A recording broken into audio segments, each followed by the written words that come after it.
Namaskar, good afternoon. As you can imagine, today is the anniversary of 1 year of Prime Minister Modi's third government, and it is important for us to assess how this government has fared both in the last 1 year and overall in the last 11 years as well. Some of you would know that I, prior to becoming a Member of Parliament, was a professor at IIM Bangalore. One of the things that professors are good at is assessing the performance of typically students, but also of governments. And what we have done, as I'm also chair of the AICC Research Department, and we have looked at the promises that have continuously been made by Modi Sarkar, and of course, the document that they just released, which I have here a small version of this, the 11 Saal Seva, Sushashan, Garib Kalyan ke 11 Saal. So, Viksit Bharat ka Amrit Kal, the usual slogans and dialogues. Anyway, good afternoon. I'm Professor Rajiv Gowda, Chair, AICC Research Department. I'm joined by Advocate Mahima Singh. I will be speaking to you in English, and we will be releasing 2 sets of documents with tremendous amount of detail for you. In order that we do not repeat each other, I will cover some of the highlights in English, and Mahima ji will cover some of the highlights in Hindi, but we will not repeat the same points. There are lots and lots of points to cover. Anyway, the first point that we want to make is that we have 2 sets of documents for you. This document, Ek Aur Baar Jumla Sarkar, basically looks at the promises that were made in the 2024 manifesto of the BJP, plus other kinds of promises and statements that they've been making over time.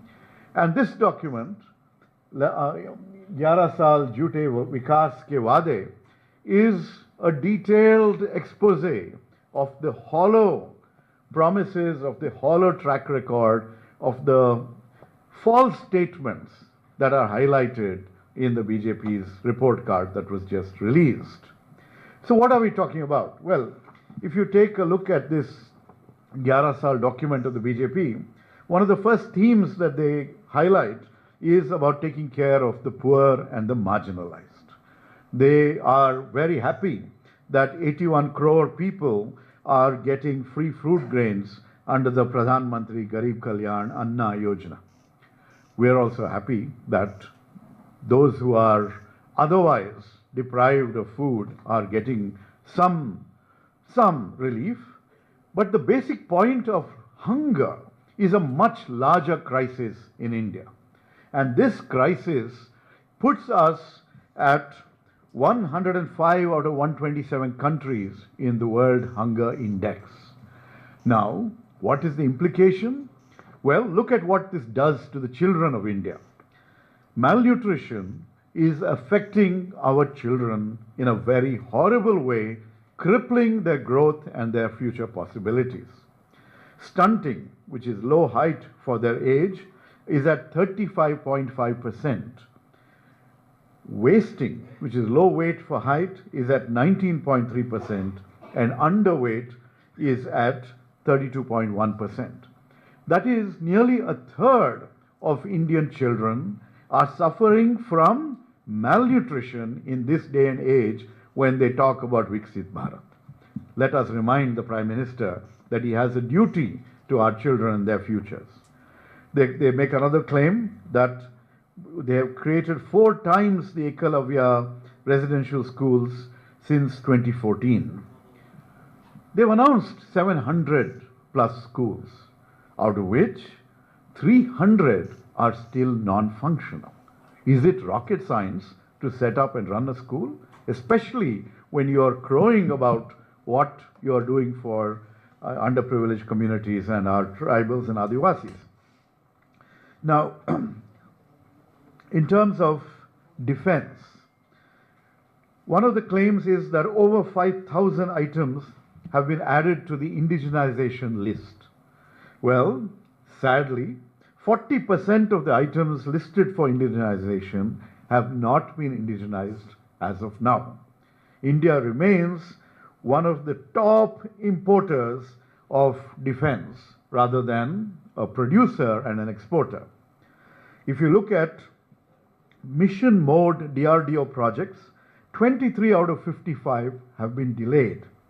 And the share of R&D, today you're seeing that there is a lot of production that comes after R&D. What is the share of R&D in our defense budget? It's only 5.45%. Another claim that is constantly made. I'm also an economist, so I can tell you a little bit about this. One of the claims that is made is that we're the fastest growing large economy. Yes, that is true, but what rate are we growing? Are we able to encash a demographic dividend? Any economist will tell you that if we grow below 8.5% a year, we are sacrificing the future of crores and crores of our youngsters because we will not have enough growth and jobs and opportunities that are required to just provide the jobs that the great Jumla, 2 crore jobs per year, would be to fulfill that. And our growth is 6.5% over the last year. This is the lowest rate after the COVID period. So what is happening? What is happening in this 11th year of your Sarkar, Prime Minister Modi? And what is happening is reflected in the response of the private sector. Is the Indian private sector investing in India? If you look at investment figures, after you gave them that bonanza tax cut, nothing changed. They still do not have confidence in your management of the economy to invest, to put their paisa, their rupees, where they should be putting it in India. Capital investment, fixed capital formation has come down to 32.4%, which is a 11-year low, that is in financial year 24. And remember this, there is another legacy of Modi Sarkar, which is on the economic front, glaring and worsening inequality. What is the share of the wealth of India, which is in the hands of the top 1%? 40% of India's wealth is captured by the top 1% of Indians, and the bottom 50% of Indians have to make do over with what? Just a little more than 3%. This is not the sort of economy we want, and until you fix this, you're not going to unleash the raw economic power that India inherently has. Another claim is about the PLI scheme. What has been the performance of the PLI scheme? The promise is 1.9 lakh crores allocated for PLI schemes. How much has actually been dispersed? 14,000 crores. Where are lakh crores? Where are thousands of crores? Only 8% has been dispersed because most firms have been failing to meet their targets or have just walked away saying it's not doable. Another claim that they make under the empowering Amrit PD, it says because of the national education policy, they've been bringing about change, and they said that 7 new IITs have been opened, number of AIMs has been tripled. But look at, you can create brick and mortar campuses, but you need people to teach in them. IITs, IIMs, NITs have 56% of faculty posts vacant. These come under the central government. In central universities, 5,000 teaching posts are vacant as of November 2024. 35% of faculty posts at AIMS Delhi, and new AIMS have 40+% faculty vacancies. So if you don't have teachers, what is the use of what you're doing? You need to wake up. Then, of course, another great claim is about the UDAN scheme, the ease of living for middle-class India for Tier 2, Tier 3 cities. What is the reality of UDAN? More than 50% of approved routes never took off by 2023. Of the 619 routes under the UDAN scheme, only 323 are operational. Out of the 4,500 crores spent, UDAN is still struggling to fly. One last point I want to make, a point very, very dear to all our hearts, is about our environment, about sustainability, about preparing for climate change. The claim is that Ek Ped Maa Ke Naam, 142 plus crore trees have been planted. The sad reality is that India has seen the highest tree cover loss under the BJP government. In 2017, 1.89 lakh hectares, the highest, took place under this government. 1.75 lakh hectares in 2016, 1.44 lakh hectares in 2023, the worst in the last 6 years. The 5 northeastern states were responsible for 60% of India's total tree cover loss in the last 2 decades. And one of the things that this government is very good at, diverting forest land for non-forest uses, especially for mining projects of their own cronies. 1.73 lakh hectares of forest land between 2014 to 2024 have been diverted for infrastructure projects. What I have given you are just the highlights. In the detailed projects, in these detailed reports, you will, in this report on Jumla Sarkar, Promises versus Reality, we have the headlines, some of which are broader than what is there in this document, which is a counter to the highlights of this document. In this rebuttal, like the research department always does, we have also provided footnotes on where we've got this data, so you can cross-verify, you can do your own fact checks, but the truth is something that we request you to put out there, because otherwise, the one thing this government has been good at is propaganda and fake news. They are number one in that. It is our job as a responsible opposition to make sure that the people of India know the grim reality. Over to you, Mahimaji.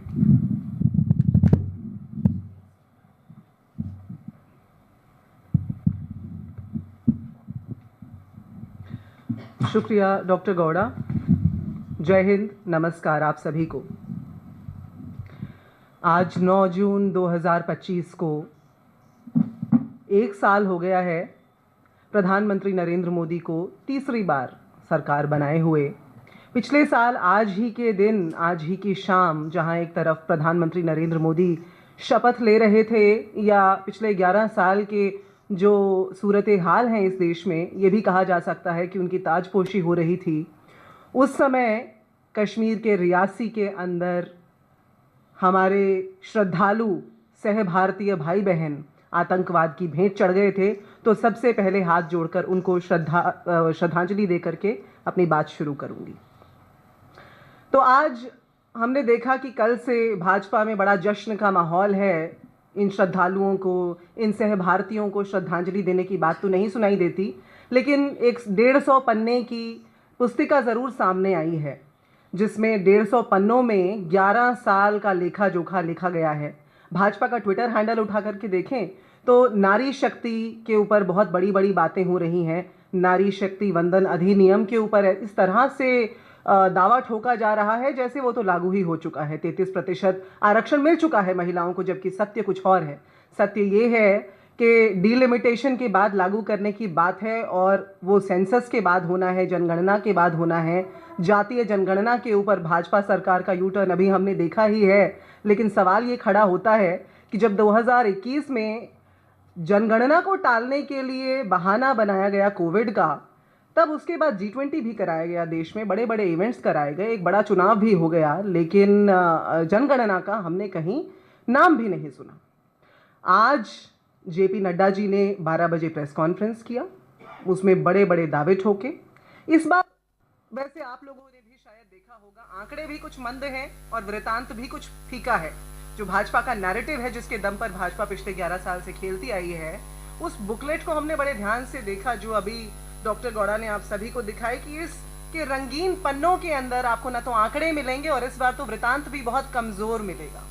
तो ऐसे में मुझे अदम गोंडवी जी की बहुत मशहूर कवि रहे हैं, दलित विचार करते रहे हैं, गरीबों पर विचार करते रहे हैं, वंचितों पर विचार करते रहे हैं, उनकी वो पंक्तियां याद आई कि तुम्हारी फाइलों में गांव का मौसम गुलाबी है, तुम्हारी फाइलों में गांव का मौसम गुलाबी है, मगर ये आंकड़े झूठे हैं, ये दावा किताबी है। तो सच कहें तो ये मोदी सरकार के 11 साल नहीं, मैं तो ये कहूंगी कि ये तो नो डेटा अवेलेबल सरकार के 11 साल हैं, जैसा डॉक्टर गौड़ा ने अभी हमें बताया। और हम लगातार निरंतर कांग्रेस पार्टी से ये जारी करते रहते हैं कि उनके दावे बनाम सत्य आखिर है क्या। ये नो डेटा अवेलेबल सरकार के 11 साल हैं, ये मोदी सरकार के नहीं बल्कि मोदी प्रचार के 11 साल हैं, ये जीडीपी की धीमी रफ्तार के 11 साल हैं, जिनके पास न नियति है और न नीयत है, न नीति है।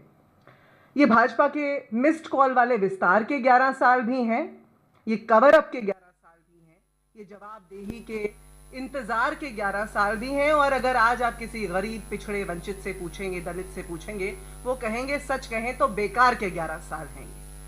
तो इसलिए ये जो 150 पन्नों का आपके सामने बखान पेश किया है भाजपा ने, इन 150 पन्नों के बखान के सत्य को आपके सामने बहुत विस्तृत तरीके से मेरे वरिष्ठ सहयोगी डॉक्टर गौड़ा ने रखा, चेयरपर्सन है रिसर्च डिपार्टमेंट के, और उन्हीं के द्वारा सामने लाए गए कुछ और तथ्यों को मैं आपके सामने रखने जा रही हूं।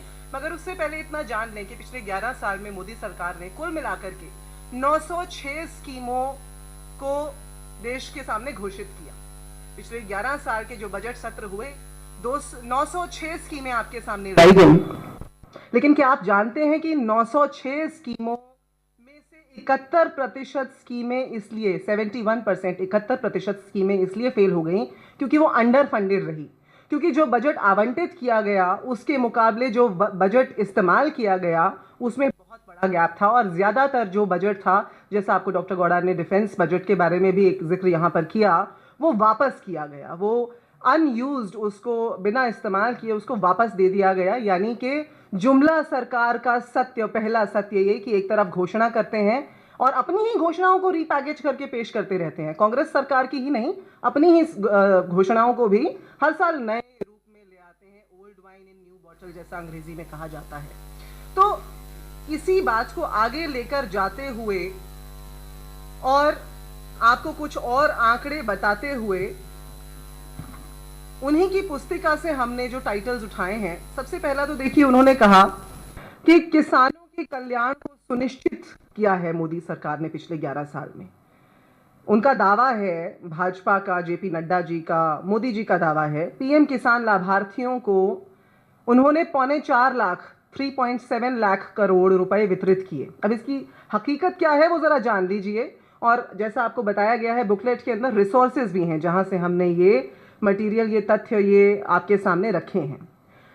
अप्रैल 2022 से नवंबर 2023 के बीच 2.25 करोड़ लाभार्थी लिस्ट से हटा दिए गए, उनके नाम मिटा दिए गए, जैसा इस सरकार का ट्रेडमार्क है कि लिस्ट्स बनाते हैं, लाभार्थी दिखाने के लिए बनाते हैं और उसके बाद उनको मिटा देते हैं। उसके बाद आकर के दावा किया कि पहले 100 दिन की जो पुस्तिका निकाली थी, पहले 100 दिन में मोदी सरकार ने कहा हमने 25 लाख नए किसानों को शामिल किया है। लेकिन ये बिल्कुल झूठ है, क्योंकि आंकड़े बताते हैं कि मात्र 13 लाख किसानों को दोबारा से शामिल किया गया, जबकि हटाए गए थे कितने, 2.25 करोड़। और इसी तरीके से जो पीएम किसान योजना, जो जिसके ऊपर बहुत दंभ भरती है ये सरकार, उसका एक बहुत बड़ा सत्य ये भी है कि जो किराएदार किसान हैं या जो कॉन्ट्रैक्ट फार्मिंग, जो कि जब कृषि कानून लाए गए थे उसमें एक बड़ा बिंदु था जिस पर बहस छिड़ी हुई थी, उसमें जो किराएदार किसान हैं, जो कॉन्ट्रैक्ट फार्मिंग कर रहे हैं, वो इसमें लाभार्थी नहीं है, उन तक इसका लाभ नहीं पहुंचता। और आज के आंकड़े तो जनगणना के हमारे पास है नहीं, इसलिए 2011 के आंकड़ों के हिसाब से देखा जाए तो आप ये देखेंगे कि 2011 के आंकड़ों के हिसाब से 14.43 करोड़ किसान जो हैं वो इस योजना से बाहर रह जाते हैं। ये 2011 के आंकड़े के हिसाब से। मैंने किराएदार किसानों की बात की, इसे अंग्रेजी में टेनेंट फार्मर के टर्म से जाना जाता है। तो इस तरह से आप देखें 2011 के आंकड़ों के हिसाब से, और इसकी जनगणना और ज़रूरी हो जाती है ताकि पता चले आज आखिर ऐसे कितने किसान हैं जो इस योजना से बाहर रह जाते हैं।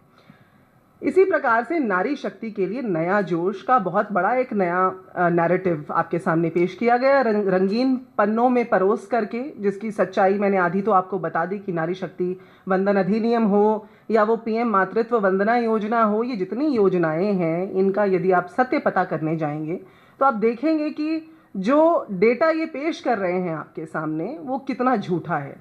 सबसे पहली बात, उन्होंने आपसे कहा, दावा किया देश से कि भारत में पहली बार 1000 पुरुषों पर 1020 महिलाएं हो गई हैं।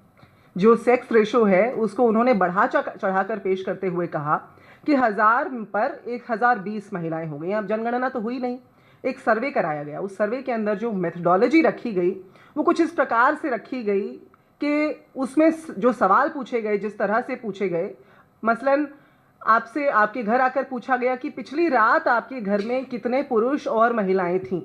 अब भाई पिछली रात मेरे घर के जो पुरुष हैं हो सकता है व्यापार के लिए बाहर गए हों, या हो सकता है कि मेरे घर के जो पुरुष हैं वो किसान हों और खेत में पानी लगाने गए हों, तो मेरे घर में तो वो नहीं थे। तो उस हिसाब से मेथोडोलॉजी को जो है छेड़छाड़ करके 1000 पर 1020 का आपके सामने आंकड़ा पेश किया, जिसके ऊपर विशेषज्ञों के आज सवालिया चिन्ह लगे हुए हैं। और इसी के साथ साथ गौर करने वाली बात ये भी है कि जो एनसीआरबी के आंकड़ों के अनुसार महिलाओं के ऊपर अपराध है, महिलाओं के खिलाफ अपराध है, उसके आंकड़े 2 गुने हो गए हैं। अब भाजपा के सर्वे का डाटा जो है उसकी तो हमें क्रेडेंशियल्स, उसकी क्रेडिबिलिटी नहीं पता, लेकिन हमें ये ज़रूर पता है कि एनसीआरबी जो है वो डेटा हमारे सामने लेकर आता है, वो अपराध के ऊपर एक रिकॉर्ड रखता है।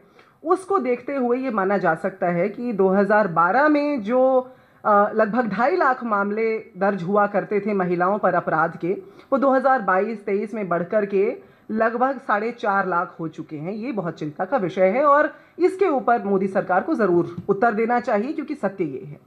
पीएम मातृत्व योजना का मैंने आपके सामने जिक्र किया। 2013-14 में इस योजना का नाम इंदिरा गांधी मातृत्व सहयोग योजना, एक स्वरूप इसका ये था, जिसको बाद में बदल के आपके सामने लाया गया। और आज दावा किया है भाजपा सरकार ने कि पीएम मातृत्व वंदना योजना के तहत 3.98 करोड़ गर्भवती महिलाओं और स्तनपान कराने वाली माताओं को 18,593 करोड़ रुपए वितरित किए गए हैं। अब इसका सत्य भी इस पुस्तिका में आप देखेंगे कि आपके सामने बड़े विस्तृत तौर पर दिया गया है, लेकिन मैं एक छोटे से बिंदु में संक्षेप में आपसे अगर कहना चाहूँ तो वर्तमान में महिलाओं को केवल 5,000 रुपए की सहायता मिल रही है इस योजना के तहत।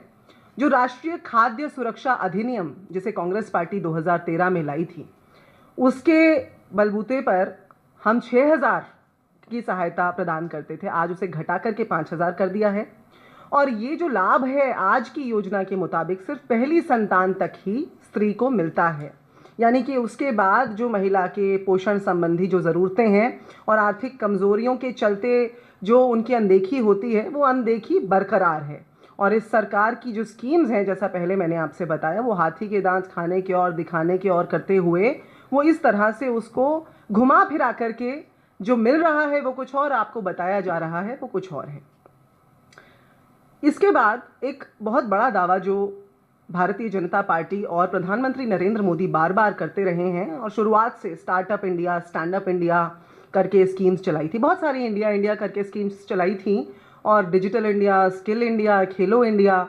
आज ये जो स्टार्टअप इंडिया की मैं विशेष तौर पर बात करूं, क्योंकि व्यवसाय में आसानी की बात ये सरकार करती है। एमएसएमईज पर इनके पास कोई डेटा नहीं है, आप पूछने जाएंगे तो एमएसएमईज बंद कितनी हो गई, खुल कितनी गई, कोई डेटा नहीं है। लेकिन एक डेटा जो हम आपको देने जा रहे हैं वो ये ज़रूर है कि जहां मोदी सरकार दावा कर रही है कि 1.80 लाख से अधिक नई कंपनियां पंजीकृत हुई हैं, जो 2022-23 की तुलना में 16% की वृद्धि दर्शाती हैं, ऐसा वो कह रहे हैं। उसके मुकाबले जो सत्य है, जो आंकड़ा है, वो कहता है कि मात्र 2024 के अंदर 12,717 स्टार्टअप बंद हुए हैं। यानी अगर इस स्टार्टअप इंडिया को शट डाउन इंडिया कह दिया जाए तो इसमें कोई भूल नहीं होगी, ये गलत नहीं होगा। 2021 में जहां इन प्रोजेक्ट्स के लिए $38 बिलियन की फंडिंग उपलब्ध थी, वो 2024 में घट करके आधी से भी कम 14.4 बिलियन डॉलर के करीब रह चुकी है। और यहाँ तक कि 2025 के पहले 4 महीने में ही 259 स्टार्टअप्स पहले ही लगभग तबाह हो चुके हैं। तो इसलिए ये तो रही बात व्यवसाय की, महिलाओं की, लेकिन इससे पहले कि मैं अपनी बात को विराम देने की ओर बढ़ूं, इस देश का एक बहुत अहम हिस्सा है उत्तर पूर्व। उत्तर पूर्व, नॉर्थ ईस्ट जो रीजन है हमारे देश का, उसके लिए दावा करती है मोदी सरकार कि 2014 की तुलना में 2024 में इस क्षेत्र में विद्रोह गतिविधियां 24% कम हो गई हैं। अब बताइए इस पर कौन विश्वास करेगा। मणिपुर जो 2 साल से जल रहा है, मणिपुर जहां विस्थापन, हजारों लोगों का जो विस्थापन हुआ है, वो दक्षिण एशिया के कुल विस्थापन का 97% आज बन चुका है।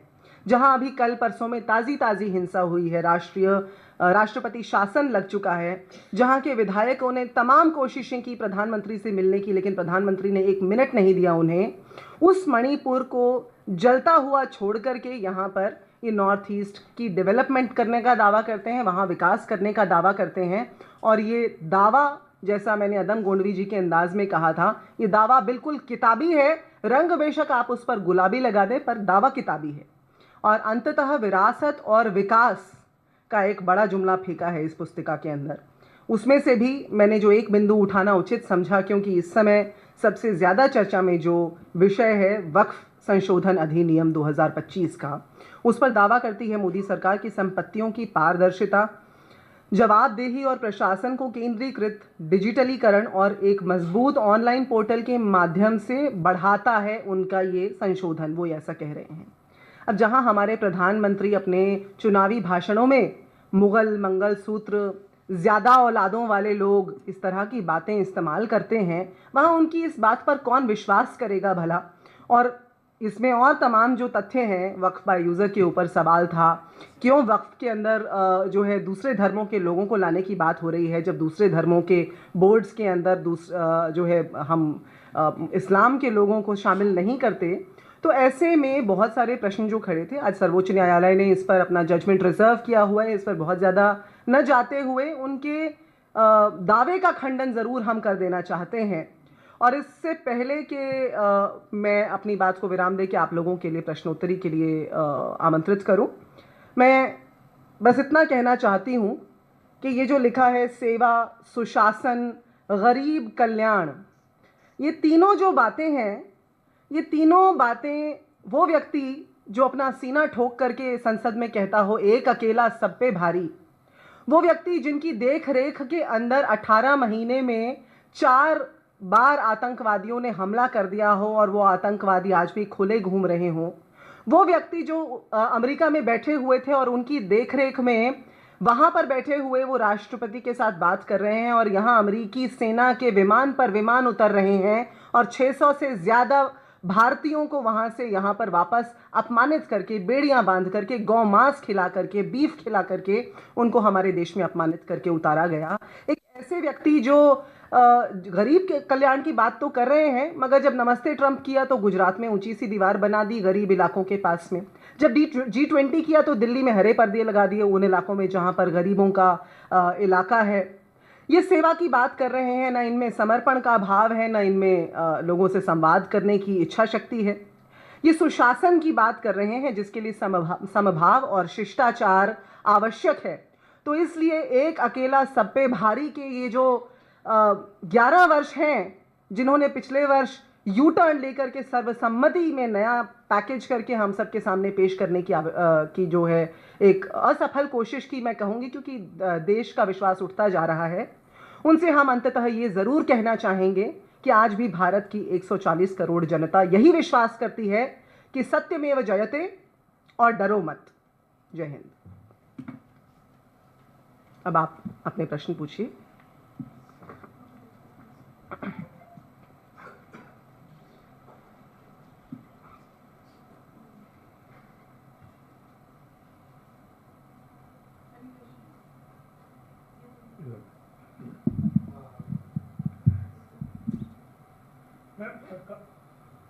सरकार जहां 11 साल पूरे होने पर दावा करे कि हमने 25 करोड़ लोग गरीबी की रेखा से बाहर निकाला है, वही आंकड़े कहते हैं कि 80 करोड़ से अधिक लोगों को वो मुफ्त राशन देते हैं। तो सरकार के दावे और आंकड़े में ये गफलत क्यों? हमने तो आपको अभी तमाम आंकड़ों के साथ बता दिया और ये विस्तृत आपके सामने जो है पुस्तिकाएं भी रखती हैं, आपको इसकी कॉपी मिल जाएगी, आप इसमें ज़रूर देखिएगा। ये तो आपने अपने सवाल में उत्तर भी दे दिया हमें कि एक तरफ तो वो 80 करोड़ से ज़्यादा लोगों को राशन बांट रहे हैं, दूसरी तरफ से कह रहे हैं 25 करोड़ से ज़्यादा को बाहर निकाल दिया। तो इनका सच कितना आधा है और इनका झूठ कितना पूरा है वो तो सबके सामने है, सर्वविदित है।